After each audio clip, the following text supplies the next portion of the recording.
तुमची भूमिका स्वच्छ आहे, तर मग तुम्ही का नाही करत? आम्ही म्हणतो तर विरोधक आरोप करतील, मग निवडून तुम्ही कसे म्हणू शकता की 268 पैकी 175 जागा भाजपच्या येतात? कशाच्या आधारावर बोलता? कोणते दिवे लावले सरकारने तर या आधारावर तुम्ही बोलताय?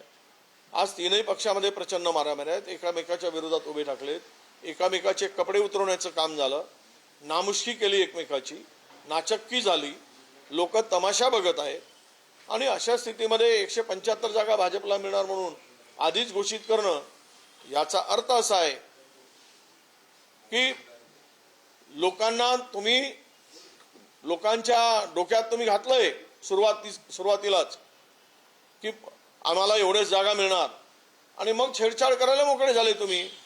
जसं लाडक्या बहीण पुढे आणलेत आणि ईव्हीएमचा वापर करून निवडणुका जिंकल्यात. काय सांगतात? लाडकी बहीणमुळे निवडणुका जिंकलेत. बिहारमध्ये असंच सांगितलं, 10,000 रुपये दिल्यामुळे महिला आम्हाला मतदान केले. त्यामागचं हे दाखवायचं कारण वेगळं आहे. आणि मागची भूमिका ईव्हीएम मध्ये घोळ करून, मतचोरी करून निवडणुका जिंकण्याचा फंडा आहे. हे आता स्पष्ट आहे. जर निवडणुकामध्ये 175-70 जागा आले भाजपच्या, तर त्याचा स्पष्ट अर्थ असा आहे, यांनी बेमानी करून, ईव्हीएम मध्ये गडबडी करून, ईव्हीएम हॅकिंग करून यांनी निवडणुका जिंकल्या, हे स्पष्ट होईल.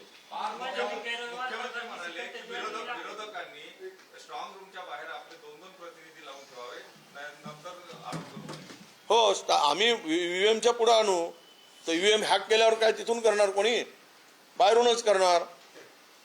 तो रिमोट काय तिथे धरून बसून करतील? आम्ही मशीनकडे बघत राहू आणि मशीनमध्ये काम झालेलं होऊन घेईल. याला काय अर्थ राहील? हॅक करायचं म्हणजे कोणी काय पुढे थोडी जाऊन करतं. याला हे बघा, हे पळवाटा आहेत. पण जो प्रचंड पैशाचा वापर झाला, सांगितलं आता सत्ताधारी पक्षाचे आमदार म्हणतायत की 20-20 हजार रुपये एका मताला दिले. 20,000 रुपये, प्रचंड पैशाचा पूर आला. इकडे कामठीमध्ये तो प्रकार सगळ्यांनी पाहिला. सुलेखा कुमार यांनी त्या उमेदवारांच्या फार्म हाऊसमध्ये झालेली घटना, करोडो रुपये मिळाले तिथे, करोडो रुपये, तरी कारवाई नाही. मग तुमच्याकडे जनता आहे, तर हे मतदारांना एवढा पैशाचा वापर का केला? याचा अर्थ आहे की तुम्हाला मतं मिळत नाही आहे, म्हणून तुम्ही हे 20 दिवस लांबणीवर टाकलं.